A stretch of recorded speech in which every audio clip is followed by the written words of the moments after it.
वो बीजेपी से ही गए थे, वो वापिस आ गए हैं। उनका हम स्वागत करते हैं। कांग्रेस नेता विहीन हो गई है।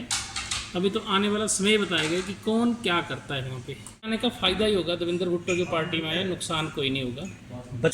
नमस्कार भाई साहब। नमस्कार जी। पत्रकारों का स्वागत है। आप हमसे बातचीत करने के लिए आज फिर आपने हमें चुना है, आपका धन्यवाद। तो सर, आज जिस तरह से कुटलैट से एक बड़ी अपडेट आई है, जो पूर्व विधायक थे वो भाजपा में शामिल हुए हैं विधिवत तौर से, उसको आप किस तरह से देखते हैं? देवेंद्र भुट्टो जी की बात आप कर रहे हैं, वो बीजेपी से ही गए थे, वो वापिस आ गए हैं। उनका हम स्वागत करते हैं कि देवेंद्र भुट्टो जी पुनः अपनी पार्टी में आए हैं। तो भारतीय जनता पार्टी एक अथाह समुंदर है, तो उसमें आए हैं। उनका बहुत बहुत स्वागत। बड़े हमले उन्होंने अपने विपक्ष में बैठे पूर्व में अपने मामा जी के ऊपर किए। क्या कहना चाहेंगे, किस प्रकार से उन मतभेदों को, उन मनभेदों को दूर करेंगे? वो उनका पारिवारिक मसला था और वो उसके ऊपर वो खुद ही कह सकते हैं कि क्या होगा, उनका कैसे सुलह होगी, क्या होगा, इस पे हम क्या कह सकते हैं। आप संगठन के संस्थापक परिवार से हैं।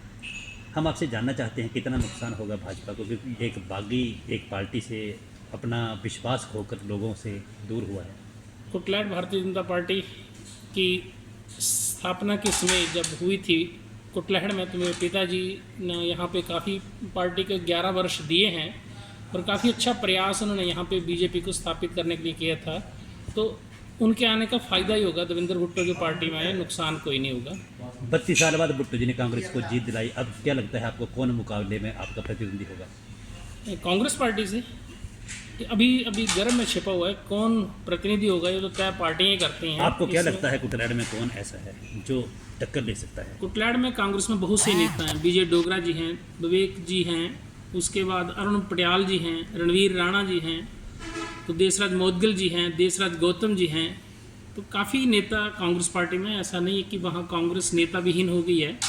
अभी तो आने वाला समय बताएगा कि कौन क्या करता है वहाँ पे। लगभग 25 दिन हो गए थे कुटलैट कांग्रेस और बीजेपी दोनों शांत थे। अब एकदम संचार की क्रांति आई। सोशल मीडिया पे आप देख ही रहे थे, कोई भी चुप नहीं बैठा हुआ था। सभी अपने अपने ग्रुप में अपने समर्थकों के पक्ष में लिखे जा रहे थे। तो ऐसा तो कुछ भी नहीं था कि जैसे आप बोल रहे शांत चल रहे थे। तो तय था कि देवेंद्र भुट्टो जी अब भारतीय जनता पार्टी में आएंगे, तो उनका स्वागत है। जो आरोप कांग्रेस लगा रही थी कि भाजपा का षड्यंत्र है बागियों के साथ, अब वो जग जाहिर हो चुका है। लोगों का विश्वास किस प्रकार से बनाएंगे आप? नहीं, ऐसा कोई नहीं है। उन्होंने मतलब हिमाचल के व्यक्ति को राज्यसभा में वोट दिया था और उनकी इच्छा थी भारतीय जनता पार्टी में आने की। थोड़ा लेट आए, 14 महीने लेट आए। उससे पहले आ जाते तो बहुत बढ़िया लगता कि यहाँ भारतीय जनता पार्टी जीती। किस प्रकार से अब वो मुद्दे जो कुछ समय पहले वो कहते थे, कोई घोटाले बताते थे, किस प्रकार से उन मुद्दों को बुझाया जाएगा? घोटाले, यहाँ कोई घोटाला नहीं हुआ था। ऐसा तो कुछ भी नहीं है। अगर घोटाला होता उसकी एफआईआर दर्ज होती। जब तक कोई एफआईआर दर्ज नहीं हुई तो उसको घोटाला कैसे हम मान सकते हैं? क्या लगता है आपको, वो इतने दिन हो गए बिना विधायक के कुटलैट को, कितना नुकसान होगा कुटलैट की जनता का, क्योंकि कई काम रुके हुए हैं?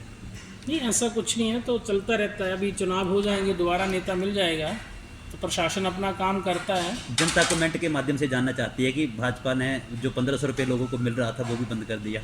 नहीं, ऐसा कुछ नहीं। अभी ऐसा कुछ नहीं है। वो तो शिकायत की गई कि चुनाव में उसका लाभ ना ले लें कांग्रेस पार्टी। तो अब चुनाव आचार संहिता लागू हो गई है, ये दिक्कत है उसमें। ऐसा कुछ नहीं है। अगर सरकार की मंशा साफ होगी, सुखविंदर सिंह सुक्खू सरकार की, तो वो चुनावों के बाद इसे शुरू कर दें। जिनको पेंशन डालने डाल दें।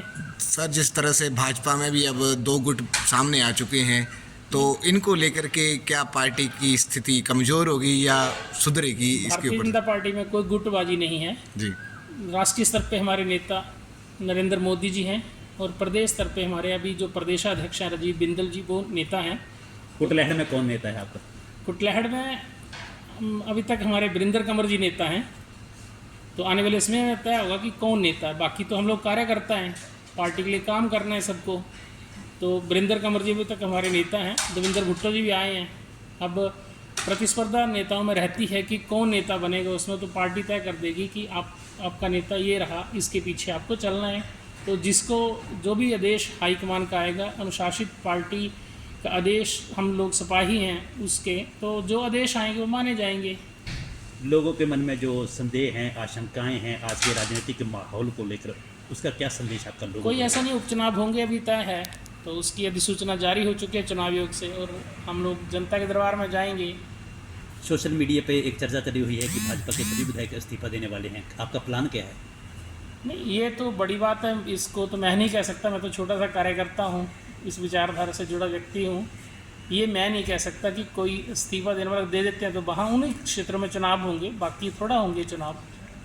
चलिए सर, बहुत बहुत धन्यवाद आपका। धन्यवाद जी।